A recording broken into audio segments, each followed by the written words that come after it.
بسم اللہ الرحمن الرحیم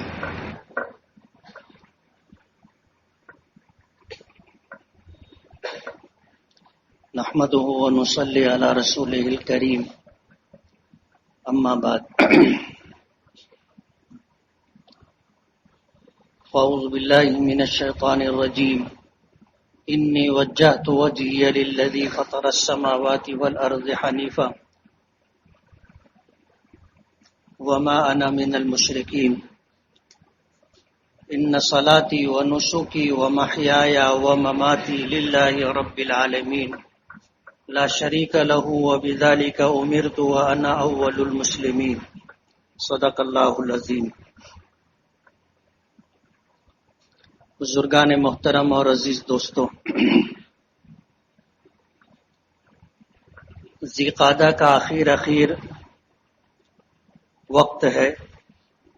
آج غالباً ذی قعدہ کی 27 تاریخ ہے۔ چند دنوں میں ذی الحجہ کا آغاز ہوگا۔ ذی الحجہ یہ وہ مہینہ ہے جس سے 2 عبادتیں متعلق ہیں۔ ایک عبادت ہے حج، یہ بھی حضرت ابراہیم و اسماعیل علیہ السلام سے متعلق اور ان کی یادگار ہے۔ اور دوسری عبادت ہے قربانی، یہ بھی حضرت ابراہیم و اسماعیل علیہ السلام کی یادگار ہے۔ ذی الحجہ کا مہینہ اپنی ذات میں بڑی اہمیت اور بڑی فضیلت رکھتا ہے۔ ذی الحجہ کی ایک تاریخ 10 دن بڑی خیر و برکت کے، ان میں اعمال کا اجر و ثواب بڑھا دیا جاتا ہے۔ یہی وجہ ہے کہ ہمارے گھروں میں ہماری مائیں بہنیں خواتین ان 10 دنوں میں روزوں کا اہتمام کرتی، تلاوت کا اہتمام کرتی ہیں، صدقات و خیرات کا اہتمام کرتی ہیں۔ فضیلت والی روایات و حدیث غالباً ان تک پہنچی اور ہم لوگوں تک نہیں پہنچی، یعنی ان کو ہمارے گھروں میں ہماری ماؤں اور بہنوں کو ان 10 دنوں کی فضیلت معلوم ہے، ہم لوگوں کو نہیں معلوم۔ ہمارے لیے ذی الحجہ کے یہ 10 دن اور دنوں کی طرح ہیں، یعنی ان میں ہمارے لیے کوئی فضیلت اور اجر نہیں ہے، ایسا ہمارا گمان ہے، جبکہ بات یہ نہیں ہے۔ بات یہ ہے کہ جس شخص کو اللہ کی اطاعت و فرما برداری اور موت کا یقین، مرنے کے بعد اللہ کی بارگاہ میں حاضری اور حساب و کتاب کا یقین ہوگا، وہ شخص اپنی زندگی کے ایک ایک لمحے کو وصول کرنے کی کوشش کرے گا۔ اور جن دنوں میں اعمال کے اجر و ثواب بڑھ جاتے ہیں، اللہ پاک کی طرف سے وعدے ہیں، ان ایام کو پوری طرح وصول کرنے کی کوشش کرتا ہے۔ کیا بات تھی کہ نبی کریم صلی اللہ علیہ وسلم ہفتے میں پیر اور جمعرات کے روزوں کا اہتمام کرتے تھے؟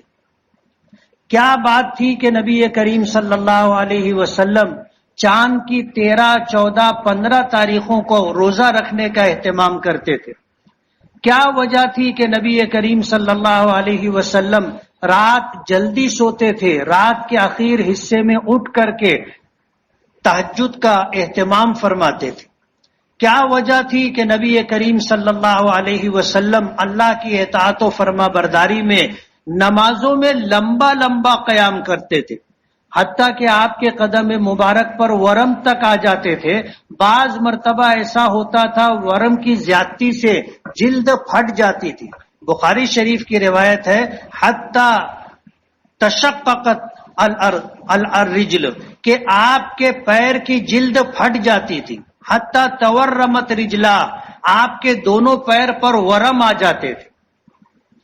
حضرت عائشہ صدیقہ رضی اللہ تعالی عنہا نے عرض کیا کہ اللہ کے رسول، آپ کیوں اتنی مشقت اٹھاتے؟ آپ تو بخشے بخشائے، آپ تو بخشے بخشائے ہیں، پھر اتنی مشقت کیوں اٹھاتے؟ تو حضور کا جواب کتنا پیارا تھا، کہنے لگے افلا اکون عبدا شکورا، کیا میں اللہ کا شکر گزار بندہ نہ بنوں؟ جس خدا نے میری بخشش کا اعلان کر دیا اس کی شکر گزاری ضروری ہے۔ تو یہ ساری مشقتیں جو اٹھایا کرتے تھے وہ شکر گزاری میں، کہ اللہ نے یہ فضل فرمایا، اللہ نے یہ کرم کیا، اس کی شکر گزاری ضروری ہے۔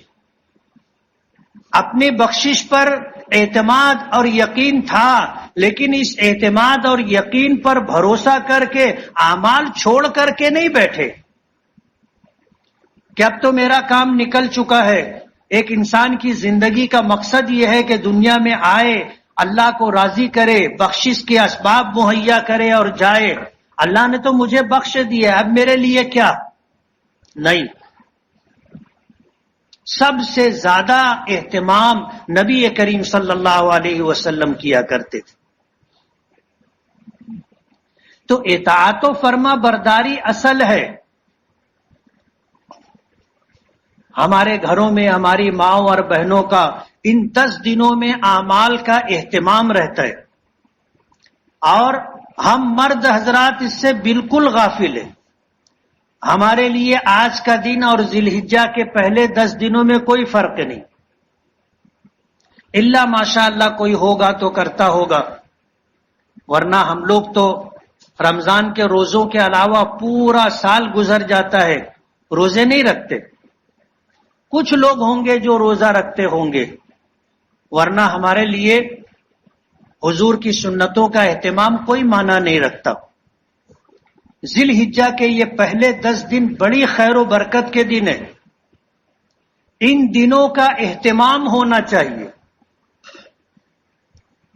ان دنوں کا اہتمام ہونا چاہیے۔ تو ایک عمل ہے حج جو اس مہینے سے وابستہ ہے۔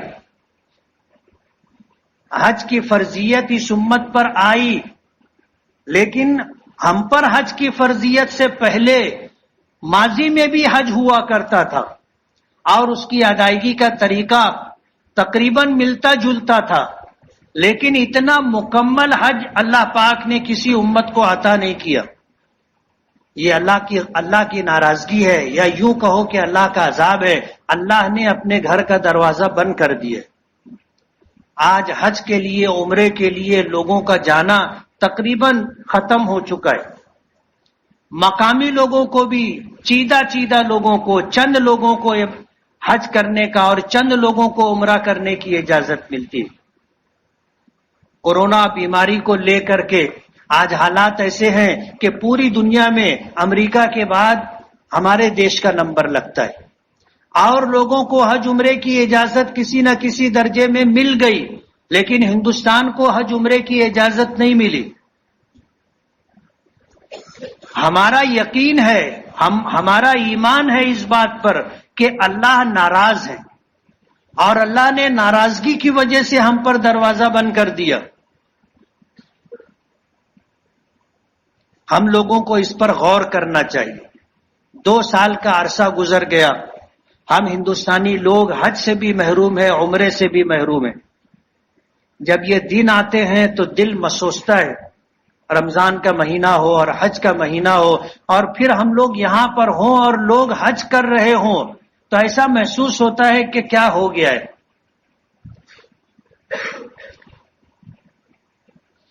اس مہینے سے حج وابستہ ہے، اور اسی مہینے سے قربانی کا عمل بھی وابستہ ہے۔ آج ہم لوگ روٹی روزی کو لے کر کے پریشان ہیں۔ پچھلے 2-3 ہفتوں سے ہم لوگ اپنے ذریعے معاش، اپنے کاروبار، اپنے رزق پر گفتگو کر رہے تھے۔ ہمیں اس پر غور کرنا چاہیے کہ سب سے بنیادی چیز رزق میں خیر و برکت کے لیے اللہ کی اطاعت و فرما برداری۔ اللہ نے روزی دینے کا وعدہ کیا ہے، اور اللہ اپنے وعدے میں سچا ہے۔ اللہ سب کو کھلائے گا، پلائے گا، سب کو پالے گا، سب کی ضرورتیں پوری کرے گا۔ وہ اپنی ذات کے اعتبار سے، اپنی صفات کے اعتبار سے مستحکم اور مضبوط ہے، سبب کا محتاج نہیں ہے۔ کاروبار اچھا ہو، کاروبار برا ہو، اللہ کو اس سے کوئی مطلب نہیں۔ اللہ اسباب کا پابند نہیں ہے، مندی اور تیزی کا پابند نہیں ہے، بازار کے اچھال اور بازار کے پست ہونے کا اللہ کی ذات اور اس کی قدرت پر کوئی اثر نہیں پڑتا. اللہ پالے گا اور سب کو پالے گا، بغیر سبب کے پالے گا. لیکن اللہ کی رحمت متوجہ ہو، اللہ کی عطا و بخشش ہو اور اس میں خیر و برکت ہو، اس کے لیے کچھ اعمال ہیں جو ہمیں کرنے پڑیں گے. اور سب سے بنیادی چیز اللہ کی اطاعت و فرما برداری ہے. کل درس قرآن میں کسی نے پوچھا تھا کہ رزق کی فراخی کشادگی کے لیے کوئی عمل بتائیے، کوئی وظیفہ بتائیے. عمل اور وظیفہ 2 نمبر کی چیز ہے. اپنی زندگی کے ہر شعبے میں اللہ کی اطاعت و فرما برداری مقدم رکھے. اپنی ذات پر، اپنے بیوی بچوں پر، اپنے ماں باپ پر، اپنے خاندان پر، اپنی قوم اور برادری پر، اپنی تمام چیزوں پر جس چیز کو ہمیں مقدم رکھنا ہے وہ اللہ کی اطاعت و فرما برداری ہے. ہمیں پہلے یہ دیکھنا ہے کہ میرے رب کا، میرے پروردگار کا کیا حکم ہے. میری چاہت بعد میں، بیوی بچوں کی، ماں باپ کی، خاندان کی، لوگوں کی چاہتیں بعد میں. پہلے یہ دیکھنا چاہیے کہ میرے رب کا کیا حکم ہے، اس کی اطاعت و فرما برداری. اور یہ مزاج گھر کے ہر فرد کا ہونا چاہیے. یعنی کیا کہ اگر بیوی کی طرف سے کوئی تقاضا ہو اور اللہ کا حکم اس کے خلاف ہو تو بیوی کو یہ بتانا چاہیے کہ اللہ کا حکم یہ ہے اور ہمیں اللہ کا حکم پورا کرنا چاہیے. اللہ کی اطاعت و فرما برداری، یہ مزاج بیوی بچوں کا بنانا چاہیے. یہ ہماری ذمہ داری ہے. اور ہوگا کب؟ جب ہم اپنے آپ کو اس کے لیے راضی کر لیں گے کہ زندگی کا کوئی بھی موقع ہو، کوئی بھی لمحہ ہو، کوئی بھی موڑ ہو، کوئی بھی موقع ہو، اس موقع پر ہمیں اللہ کی اطاعت پہلے دیکھنی ہے کہ اللہ کا حکم کیا ہے اور میرے نبی کا طریقہ کیا ہے. قربانی یہی اطاعت و فرما برداری ہے. ہم سمجھتے ہیں جانور خرید کے لانا، ذبح کر دینا. ہمارا یہ عمل اور اس عمل سے غیروں نے بھی یہی سمجھا کہ ہمارے نزدیک صرف جانور کی قربانی ہے، اور اس کے لیے وہ ایسے حالات بنا دیتے ہیں کہ ہمارے لیے قربانی مشکل ہو جاتی. جانور کی قربانی یہ در حقیقت اپنے جذبات کا اظہار ہے. حضرت ابراہیم علیہ الصلوۃ والسلام نے جو قربانی کی تھی وہ در حقیقت اس بات کا اظہار تھا کہ اللہ کے حکم کی تعمیل. اللہ نے حکم دیا، بچپن سے اپنے خاندان سے، گھر والوں سے بغاوت کی. اللہ نے حکم دیا، بیوی کو لے کر کے گھر بار وطن ملک کو چھوڑ کر کے ہجرت پر نکل گئے. اللہ نے حکم دیا، اپنے بیٹے کو قربان کرنے کے لیے تیار ہو گئے. اللہ کے حکم کی تعمیل اصل ہے.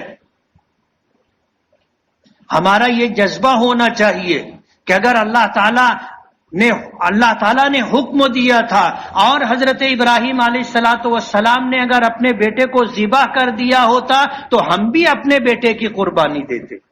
اور ہماری اولاد کا بھی یہ جذبہ ہونا چاہیے کہ حضرت ابراہیم نے اگر حضرت اسماعیل کو ذبح کر دیا ہوتا تو میں بھی اللہ کے حکم پر ذبح ہونے کے لیے تیار رہتا. قرآن کریم میں سورہ صافات میں اللہ پاک نے اسی بات کو ذکر کیا ہے کہ حضرت ابراہیم نے کہا تھا یا بنی انی ارا فی المنام انی اذبحک فانظر ماذا ترى، کہ بیٹے میں نے خواب دیکھا ہے کہ میں اللہ کے حکم پر تمہیں ذبح کر رہا ہوں، تمہاری کیا رائے؟ تو حضرت اسماعیل علیہ الصلوۃ والسلام نے جواب دیا تھا کہ آپ اللہ کے حکم کی تعمیل کیجئے، میں تیار ہوں. ہمارا بھی یہی جذبہ رہنا چاہیے کہ اگر حضرت ابراہیم نے حضرت اسماعیل کو ذبح کر دیا ہوتا تو ہم اپنے بچے کو قربان کرتے. اور ہمارے بچوں کا یہ جذبہ ہونا چاہیے کہ اگر حضرت اسماعیل ذبح ہو جاتے تو میں بھی اللہ کے حکم پر ذبح ہونے کے لیے تیار. یہ ہے اصل وہ جذبہ جو قربانی سے ہمیں حاصل کرنا چاہیے. ہم ایسا سمجھتے ہیں کہ جانور لے کر کے آئے اور ذبح کر دیے، بس ہمارا کام ختم، اس سے واجب تو ادا ہو جائے گا. لیکن در حقیقت اللہ کے حکم کی تعمیل اور اس پر اللہ کی طرف سے جو عطایا، جو بخشش، جو رحمتیں نازل ہوتی، ہم اس سے محروم رہتے۔ ہم میں سے کتنے ایسے ہوں گے جن کا یہ جذبہ ہوگا کہ اگر حضرت ابراہیم نے بیٹے کو ذبح کر دیا ہوتا تو میں بھی اپنے بیٹے کو ذبح کرتا؟ کتنے ایسے ہوں گے جن کے ماں باپ بقید حیات ہیں اور اولاد کا یہ جذبہ ہوتا کہ حضرت اسماعیل ذبح ہو جاتے تو میں بھی ذبح ہونے کے لیے تیار۔ یہ جذبہ مفقود ہے، آج ہونا تو دور کی بات ہے، ہمیں یہ یاد بھی نہیں رہا کہ حضرت ابراہیم کے اس عمل سے ہمیں کیا سبق لینا چاہیے۔ حضرت ابراہیم علیہ الصلاۃ والسلام نے پہلے دن خواب دیکھا، 100 اونٹوں کی قربانی دی تھی۔ دوسرے دن خواب دیکھا، پھر 100 اونٹوں کی قربانی دی۔ تیسرے دن خواب دیکھا، پھر 100 اونٹوں کی قربانی دی۔ نبی کا خواب سچا ہوتا ہے، اور نبی کا خواب وحی کے حکم میں ہوتا ہے، اللہ کا حکم ہوتا ہے، اس کی تعمیل ہر حال میں ضروری۔ اور انسانی جان کا بدل اور اس کی دیت 100 اونٹ ہے۔ اگر کسی نے کسی کو قتل کر دیا، کسی نے کسی کی جان لے لی، کسی انسان کی، اگر جان بوجھ کر اس نے اس کی جان لی ہے تو اسلام میں حکم یہ ہے کہ قصاص میں اس کو قتل کر دیا جائے گا۔ ایسے آدمی کو جو کسی انسان کی جان لے لے، اسلام کا حکم یہ ہے کہ اسے جینے کا حق نہیں ہے، اس کے منہ انسانی خون لگ گیا ہے، یہ دوسرے کی بھی جان لے سکتا ہے۔ اور مقتول کے ورثہ اگر راضی ہو جائے تو قصاص کے بدلے میں دیت لے سکتے ہیں، یعنی 100 اونٹ لیں گے، اور 100 اونٹوں میں بھی یہ 100 کے 100 اونٹ مادہ ہوں گے، ان میں ایک بھی نر نہیں ہوگا۔ یہ حکم ہے کہ 20 جانور ایسے ہوں گے مادہ اونٹنی جو 1 سال کی عمر پوری کر کے دوسرے سال میں آ چکی ہو، اور پھر 20 جو تیسرے سال میں، پھر 20 جو چوتھے سال میں، پھر 20 جو 5ویں سال میں، ایسی 100 مادہ جانور دینے پڑیں گے دیت میں۔ اور اگر کسی کے ہاتھ سے خطاً یعنی جان نہیں لینا چاہتا تھا، کوئی ارادہ ایسا نہیں تھا، لیکن کسی انسان کے کسی عمل سے کسی انسان کی جان چلی گئی تو اس کو قصاص میں قتل نہیں کریں گے، اس لیے کہ اس کی نیت جان لینے کی نہیں تھی۔ خطاً اس کے ہاتھ سے کسی کی جان چلی گئی تو اس سے دیت لیں گے۔ یہ اسلام کا قانون ہے۔ ایک جان کی قیمت 100 اونٹ ہے۔ حضرت ابراہیم نے خواب دیکھا کہ اپنے بیٹے اسماعیل کو ذبح کر رہے ہیں، تو اسماعیل کی جان کے بدلے میں اللہ کی رضا کے لیے 100 اونٹ ذبح کیے۔ دوسرے دن 100 اونٹ ذبح کیے، تیسرے دن 100 اونٹ ذبح کیے، لیکن پھر یہ یقین ہو گیا کہ اللہ کو بیٹے کی قربانی مقصود ہے، تو بیٹے کی قربانی دے دی۔ اور کیسے دی آپ کو پتہ ہے، آنکھوں پر پٹی باندھ لی، بیٹے کو اندھے منہ زمین پر لٹا دیا، تیز چھری استعمال کی، بیٹے کے گلے پہ رکھ کے چھری چلا دی۔ اپنی دانست میں بیٹے کو ذبح کر دیا تھا،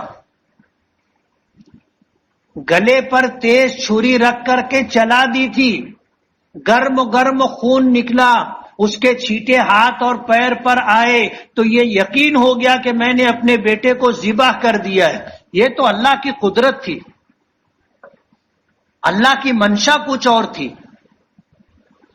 جب آنکھوں سے پٹی ہٹائی تو دیکھا کہ اسماعیل تو جبرائیل کے ساتھ کھڑے، مینڈا ذبح ہوا ہے، اور حضرت جبرائیل نے بشارت سنائی، خوشخبری دی، قد صدقت الرؤیا، کہ ابراہیم تم نے اپنا خواب سچ کر دکھایا۔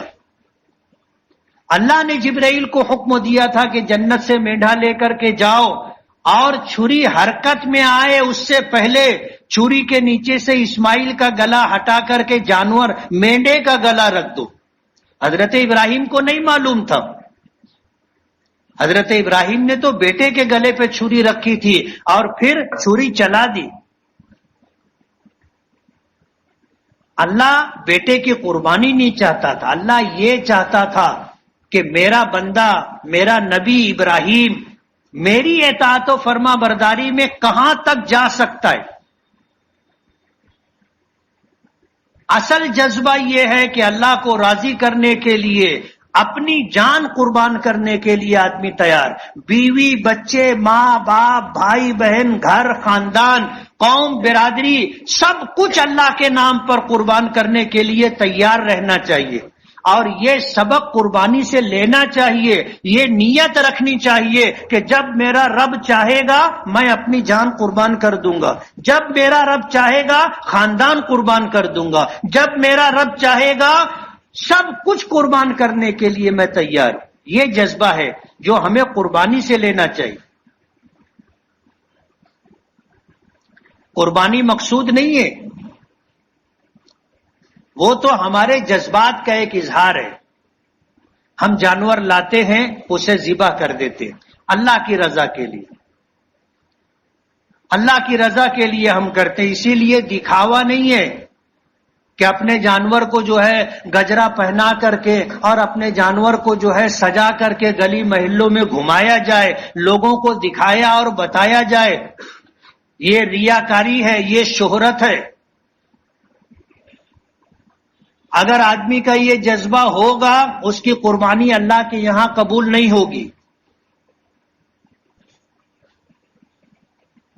جذبہ یہ ہونا چاہیے کہ اگر اللہ میری جان مانگتا تو میں دے دیتا، اولاد کی مانگتا تو دے دیتا، لیکن میرے رب کی منشا تھی کہ اس جذبے کا اظہار ہونا چاہیے. اور اظہار کا ایک طریقہ جانور کی قربانی ہے. تو میں اللہ کی رضا کے لیے اللہ کے سامنے اپنے جذبات کے اظہار کے لیے جانور کی قربانی دے رہا ہوں. ورنہ در حقیقت اس کی اطاعت و فرما برداری میں اپنا سب کچھ قربان کرنے کے لیے جو شخص تیار ہو وہ در حقیقت قربانی کی روح تک پہنچائے. یہ 10 دن ذی الحجہ کے بڑی فضیلت کے، جن لوگوں پر قربانی واجب ہے ان لوگوں پر یہ حکم بھی مستحب ہے کہ وہ چاند دکھنے سے پہلے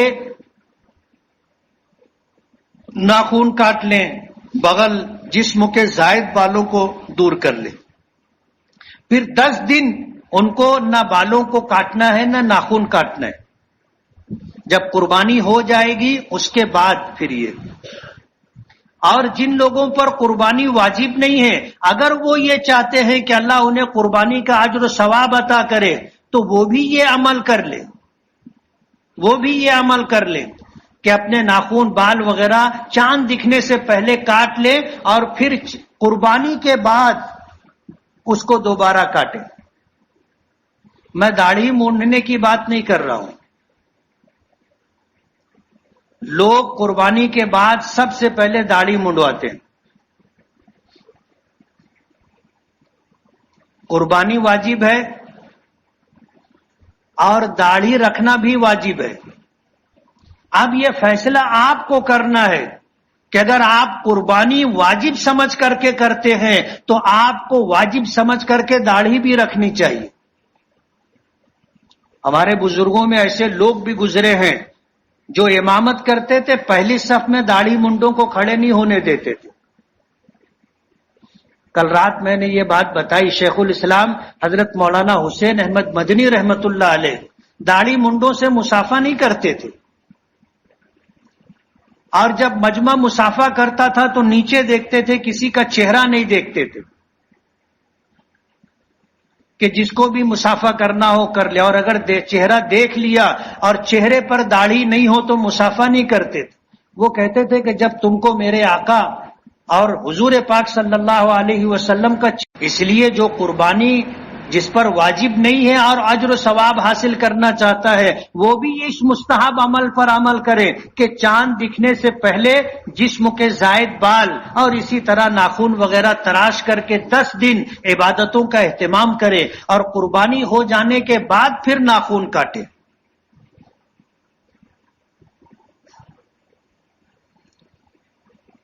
قربانی کے دن آ رہے ہیں، پتہ نہیں کس کو قربانی کا دن ملے گا نہیں ملے گا.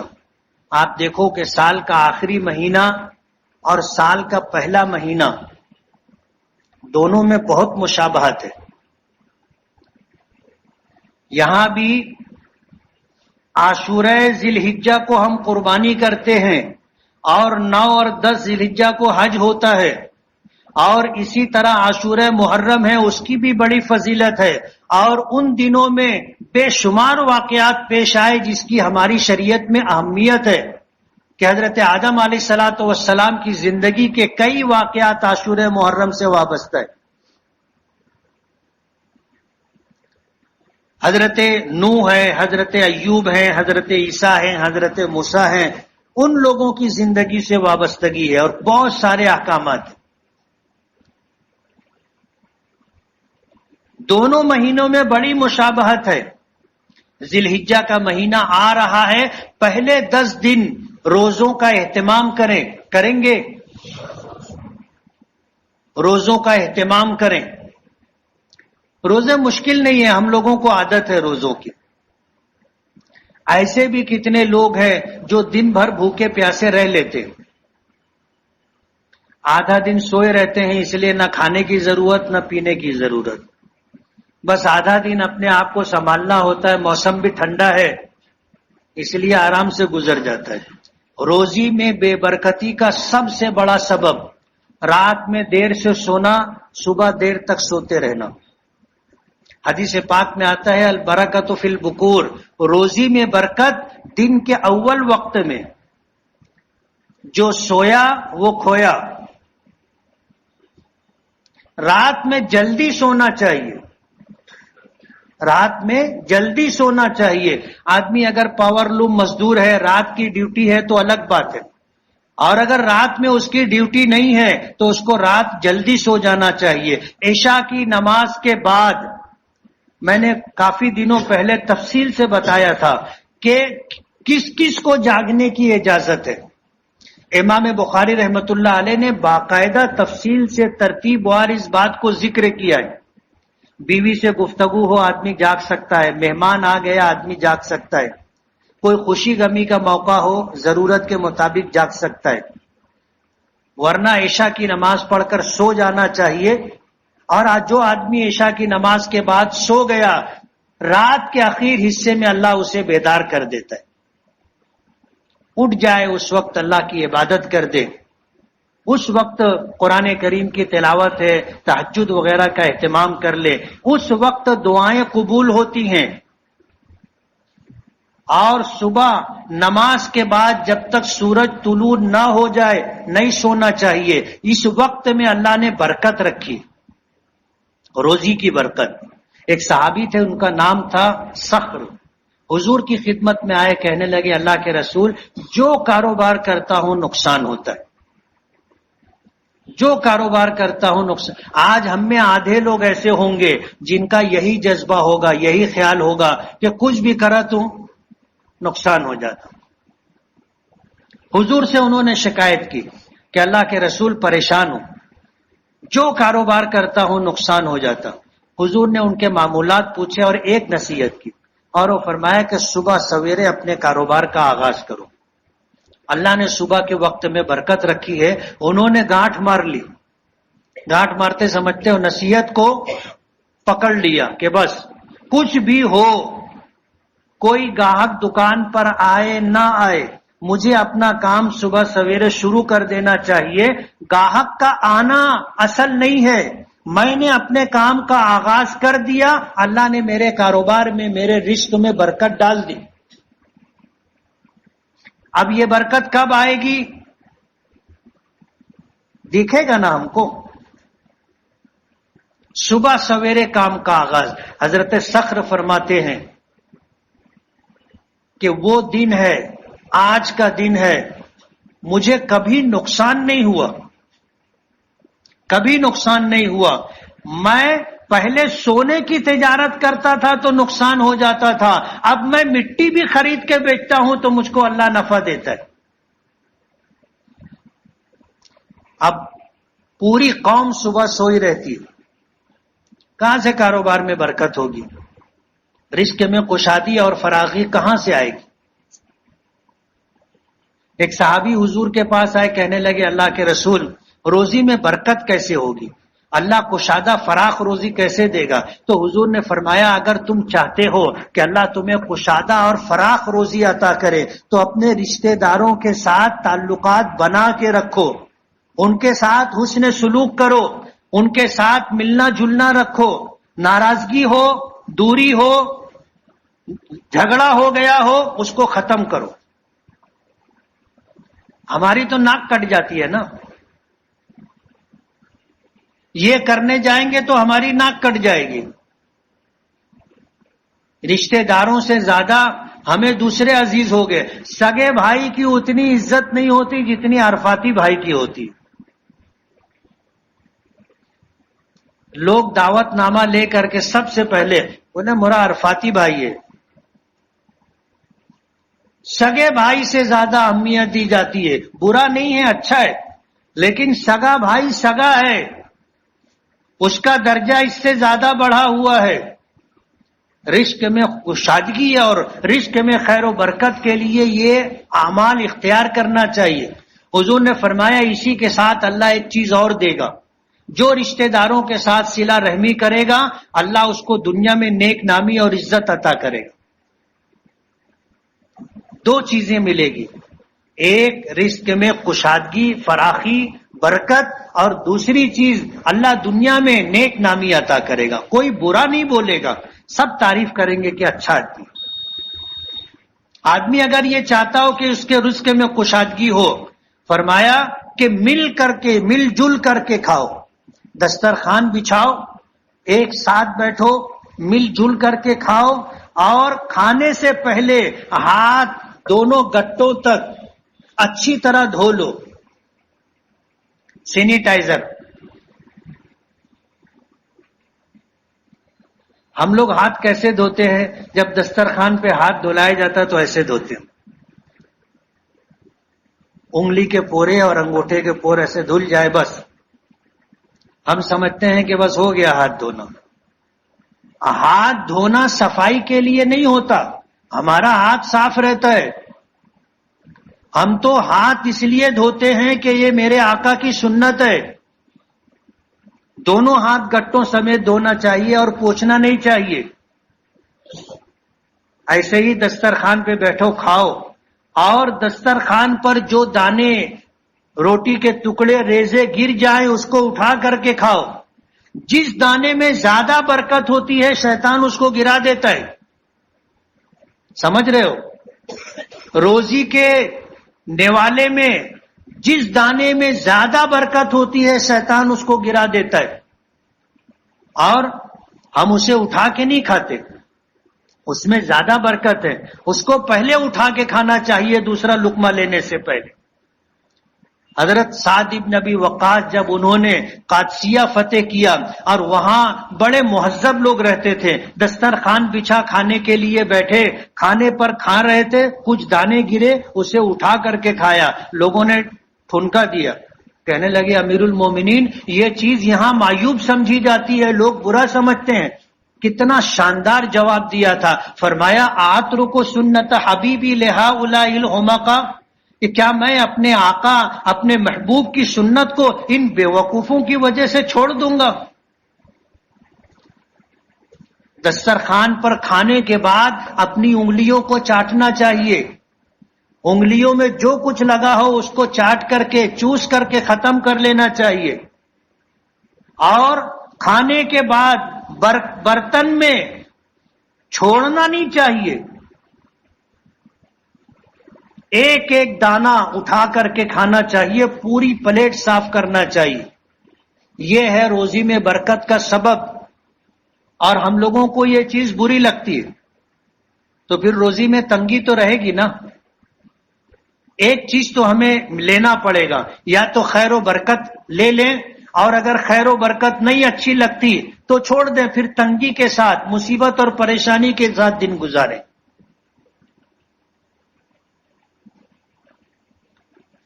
اس لیے ضرورت ہے کہ زندگی کے ہر شعبے میں آدمی اطاعت و فرما برداری کرے. جو بھی عمل ہو دیکھے کہ میرے رب کا کیا حکم ہے، میرے نبی کا کیا طریقہ ہے، اس پر عمل کرے. اور یہ چیز مقدم، اور اللہ کی اطاعت و فرما برداری میں کسی کی اطاعت نہیں ہے. لا طاعت لمخلوق فی معصیت الخالق. اللہ کو ناراض کر کے کسی کو راضی نہیں کر سکتے ہم. اور جس نے اللہ کی اطاعت چھوڑ کر کے دوسروں کی اطاعت کی، یعنی اپنے پروردگار کو ناراض کر دیا لوگوں کے لیے، پھر وہ چاہے لوگوں میں بیوی ہو، بچے ہو، دوست ہو، گھر بار ہو، خاندان ہو، قوم ہو، برادری ہو، کوئی بھی ہو، اگر اس نے اللہ کی نافرمانی کی دوسروں کو خوش کرنے کے لیے تو اس نے اپنی دنیا اور آخرت دونوں تباہ و برباد کر لی. اللہ ہمیں عمل کی توفیق دے. وآخر دعوانا ان الحمدللہ رب العالمین. جن لوگوں نے سنتیں نہ پڑھی ہوں وہ سنت پڑھ